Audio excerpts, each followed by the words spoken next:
Good morning. This is Dr. William Sunstein, And I'm Rich Obedian. and welcome to the third episode of the Spine Bros podcast. Yeah. You know what's interesting? People are afraid of spinal instrumentation.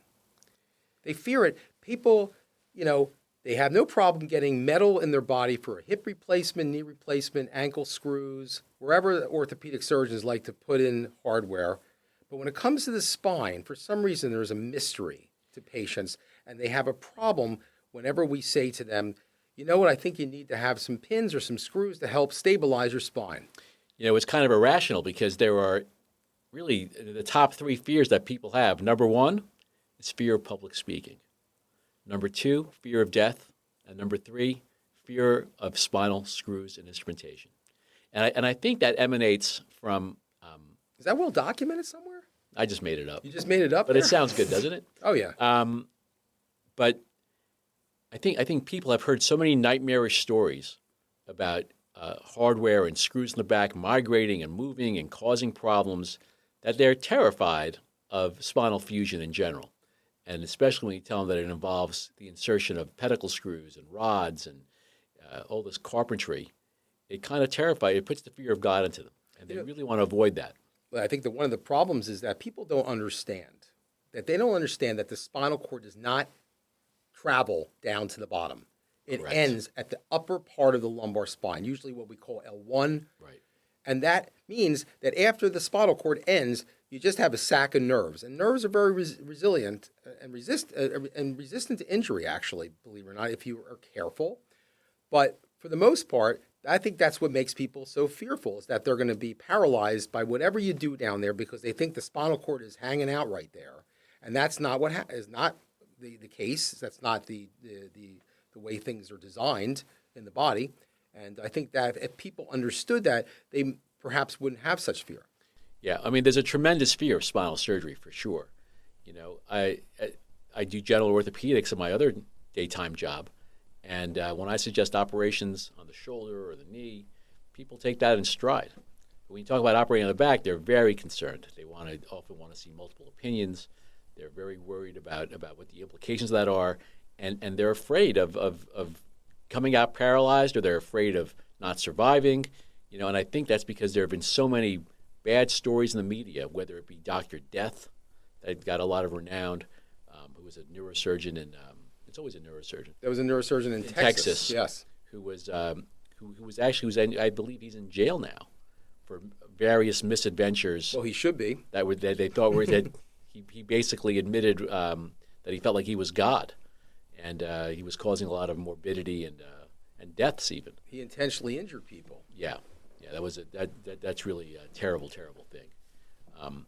But in general, in the hands of a competent, well-trained, spine-trained neurosurgeon, orthopedic surgeon, those things should never happen.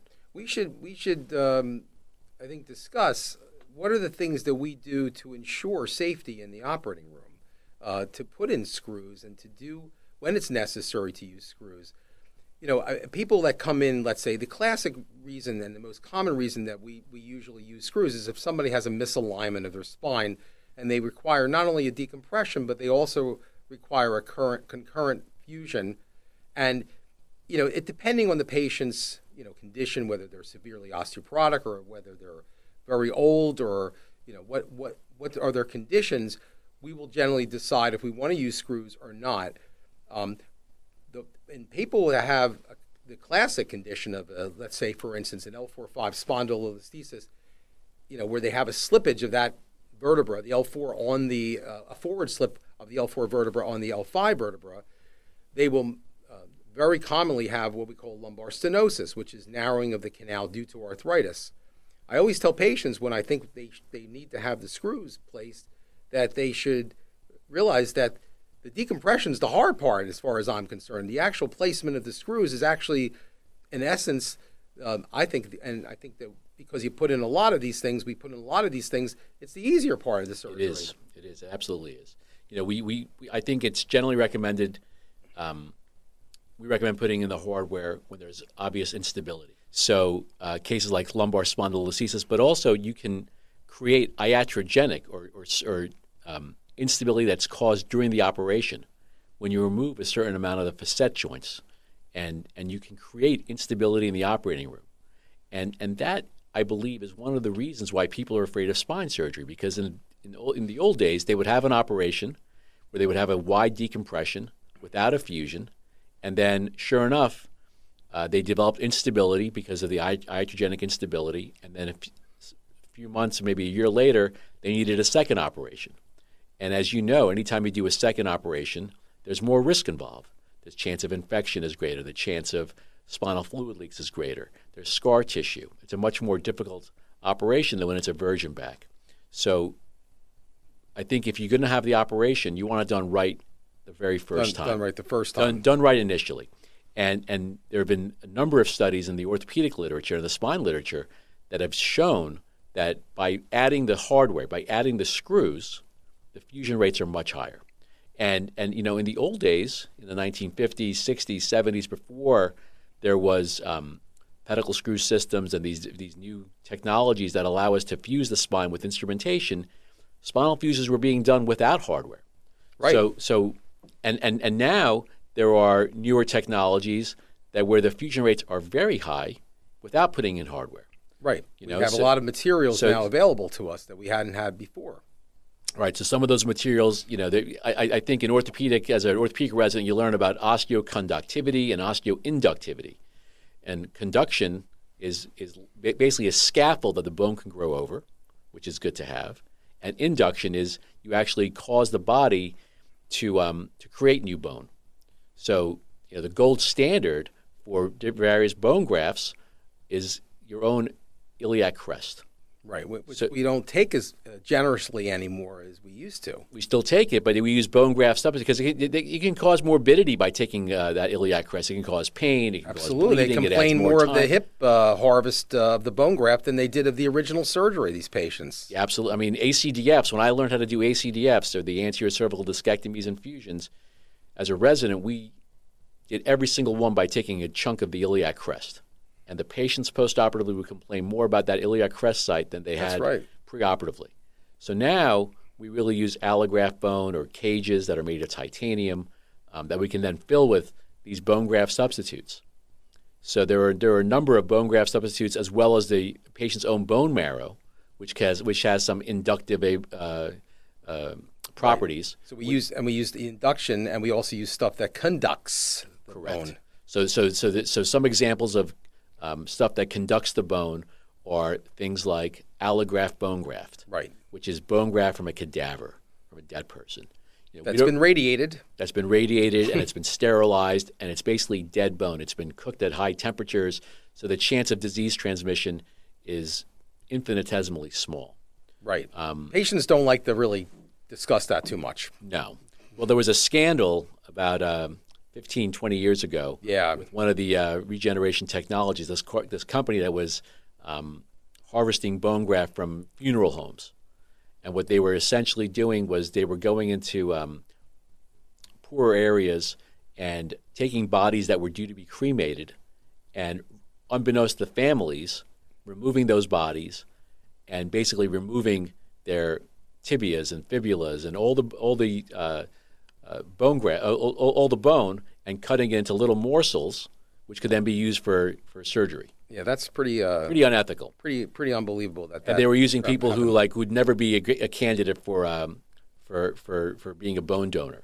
So there were strict requirements in the United States for who can become a bone donor. And if you're beyond a certain age, you're not allowed to be a bone graft donor.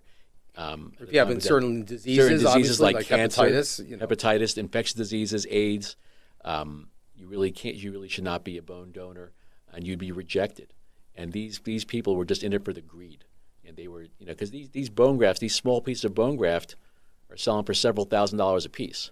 So, very, very expensive. The market has exploded with this stuff. Yeah, I mean they were replacing the bones with PVC piping and putting it back in, and nobody would know any better. But they got caught. Yeah, that's not a good substitute. And the irony is the guy who was in charge of it. I think he was a dentist. Yeah. He actually died of bone cancer, so that's karma. Oh, that is kind of ironic. Yeah. But since then, the FDA has really clamped down on these bone grafts, and they're really they're really safe. We now use this material that I think it's pretty much become the community standard. It's called BMP. It's bone morphogenetic protein. It's basically a hormone that induces bone formation. Right. So when you get a fracture, you break your wrist, you break any bone in your body releases a whole cascade of hormones to cause that fracture to heal. And the main one that induces new bone formation is BMP. And there's multiple different types of BMP. But the BMP that really causes the most bone formation is one called BMP2. And so there have been some companies, and now Medtronic owns the patent for it, which genetically manufactures pure BMP2. They put it on a collagen sponge in the operating room. Right. It's very expensive as well. It's about $5,000 for a little sponge of hormone. A little thing you just wrap around the bone mass. And you put your bone graft around that.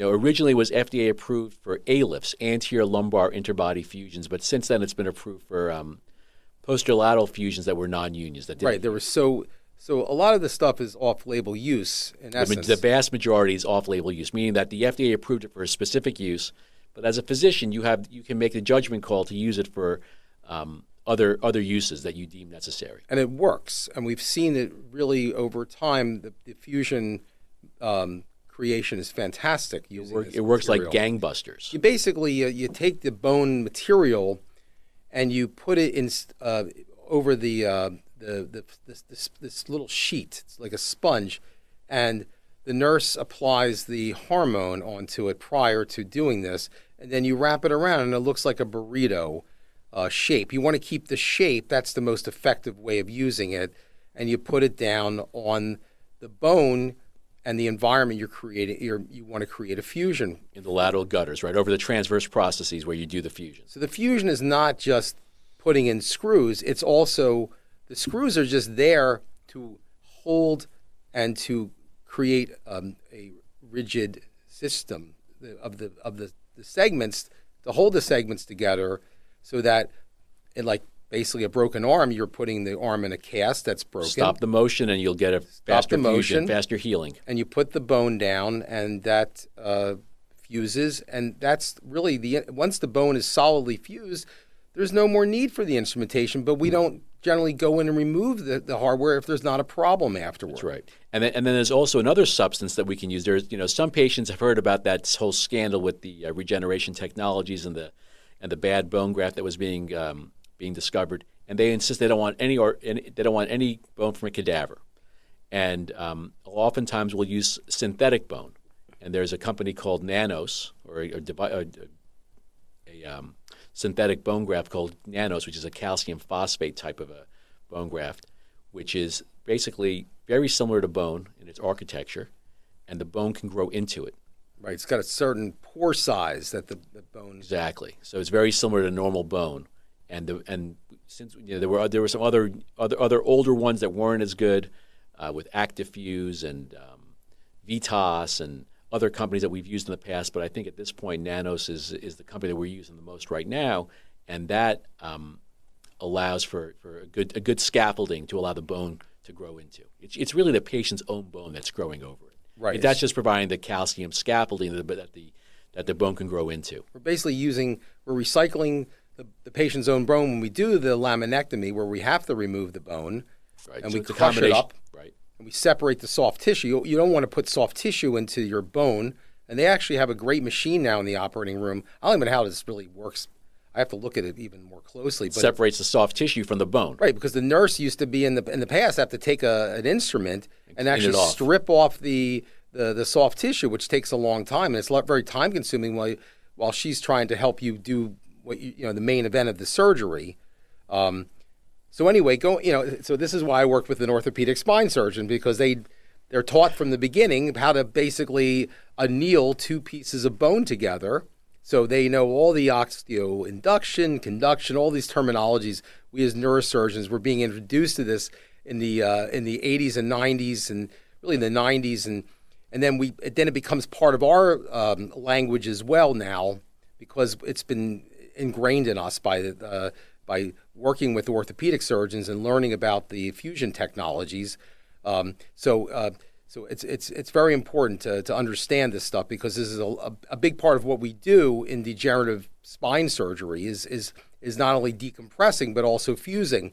So yeah, it's a very fancy blender, basically, for lack of a better word, that removes the soft tissue and saves a lot of time of the scrub nurse from the scrub tech from having to denude the bone. I think that's a big advance, frankly. And I mean, there's not been a lot of things that have really changed what we have done over the years. And one of the things that, besides the bone mill that is now used for separating, is certain types of devices that help us coagulate blood vessels, such as the Aquamanus, which is this giant, sort of looks like a bipolar, looks like a big forceps that, through ultrasonic means, basically shrinks the blood vessels and allows us to cover a wide swath of tissue to keep hemostasis while we're doing these big spine cases. Right. It's not really a laser. It's not a laser. Patients, the Laser Spine Institute popularized laser spine surgery. No, we have Ultrasonic Spine Institute now. We have the Aquamanus. It's a collation technique, which where water is basically heated by the ultrasonic radio frequency, and it actually doesn't get as hot as certain other instruments that we use, but it shrinks the blood vessels, and that's how it effectively allows hemostasis to occur. So that, to me, was a big advance in what we do surgically to really get down to blood loss. Yeah, that's a tremendous advance. Yeah, there are other techniques we use also to minimize bleeding, like having the anesthesiologist lower the blood pressure. There's a number. We like lower blood pressure. We love lower blood pressure. We're always arguing with them about that, too. They always want to keep it higher. We want to keep it lower. So we have to come to some sort of compromise. Some sort of happy medium. Right, exactly. They're afraid of stroking out the patient if the blood pressure goes too low, and we're afraid of bleeding out the patient if the blood pressure is too high. So there's got to be a happy medium. There are precautions we take before any operation to make sure the patient has a good, successful, and safe outcome. Number one, patients get intravenous antibiotics before the operation to minimize the risk of infection. Number two, we have a neurological monitoring team. The monitoring team. Who is a critical part, and I think we should have them as a guest one day where we can discuss the specifics. We will definitely get them as a guest, because I think it's very important, because I think that people, if they understood that what is being taken care of for them, like having a monitoring team there, I think they would feel better about getting the screws. And the good thing about the monitoring team is they don't just monitor the lower extremities in the case of a lumbar surgery, but they also monitor the upper extremities, because when you're asleep, we position you on the operating room table, and inadvertently sometimes you can pinch the ulnar nerve and get numbness in your hand, or something else could be pinched unbeknownst to the surgeon, because the patient's asleep. They can't tell you that their arm is feeling numb. That's right. And we can reposition the arm in a way that it's not going to be pinching that nerve anymore. That's a very important thing, because, I mean, there's nothing worse than having a very successful spine surgery and the patient's only complaint is numbness of their pinky, after the surgery. Yeah, you're like, that had nothing to do with me. But really, what happens in the operating room ultimately is your responsibility. So you want to make sure that everything is in tip-top shape, and there's a much less chance of any kind of a nerve injury in any kind of a way. So we have so basically in the operating room we have an electrophysiologist, a person who's been trained specifically to monitor the nerve impulses and the EMG, the muscle response to the nerves, and what we're doing in terms of monitoring the actual nerves that we're working near, and they can tell us if something's being affected or not. And then you have a neurologist, usually at a distant site, but still in real time, monitoring concurrently with the physiologist, and they communicate. Right. And once we put the screws in, we can then actually test those screws and basically put an electric impulse through those screws and see if there's any excitation of that nerve that would indicate that pedicle or the wall where that screw is passing through has not been violated. Right. There's a threshold that we use, and if it's basically below a certain threshold, then we know that either we have the screw has perforated through the bone. There could be a little crack in the bone that we just haven't seen by putting the screw in, because we're putting a screw into human bone, or the screw is too inside the actual path that we need to put the screw in, so we have to readjust this. By having that, we know what we're doing is safe. Right. And we're also, and not only are we using the electromonitoring team to know if it's safe, but we're also doing that procedure under fluoroscopic guidance, under X-ray. Real-time X-ray. Monitoring, and we're checking, and we're constantly looking at each other. We're talking to each other as the case is going. Move your hand up a little bit, move your hand down a little bit. That's a very important point, actually. Because sometimes from the other surgeon's viewpoint, you have a better angle of seeing exactly where that where that hand should be going, and it's really only a matter of sometimes centimeters that you're off by, but that's useful advice, and that's the other advantage of having two spine-trained surgeons in the operating room, to help guide each other. It's a check and balance, it really is, and that's the great thing about putting screws in with you is because, we're always looking at each other's work. You're putting your screws in, I'm putting my screws in, but still we're putting our screws in together, basically. Absolutely. And we're always saying, okay, that looks good, or maybe you want to drill a little higher, and readjust that position of that hole you made to start the screw placement. And I think by having that, and we're always checking X-ray, we're always looking at front views and side views to make sure what we're doing is correct. So when we leave the operating room, we feel good about what we just did. So there's really three levels. One is our own looking at it directly with our own eyes, feeling it. So basically, once you make that hole, you put a probe into that hole to make sure that it's surrounded by bone, and then checking on the X-ray device, and then finally doing the EMG monitoring, where you can stimulate that screw and see if it's reached the appropriate threshold. Now, sometimes patients will have, there's no specific number that you want to hit. Generally, the lower the number, the worse it is. But some patients have very bad osteoporosis. That's right. So they might get a lower number, even though the screw is placed perfectly. You might have a lower number than you would in somebody with much harder bone or less osteoporotic bone. And what do? And we'll take that screw out. That's right. And ensure that it's definitely in. We'll double check it. We'll take a probe and we'll stick it into the hole we made with the screw, and we'll feel around and to find if there's any defect or any slight crack that we did not notice before. And if it looks good on the X-ray and you're getting a decent bite. Now there are also different screws that we can use when the bone is osteoporotic to make the fixation better, because you don't want that screw to get loose. We actually have special dual core screws that have a change of pitch as you apply it, and you have some screws that are actually made of material that actually is specially designed that for have hydroxyapatite coating on them, which is like similar to the bone graft substitutes. Which helps the fixation of patients who have osteoporosis, and we can know beforehand by getting bone densitometry to evaluate how osteoporotic this patient is.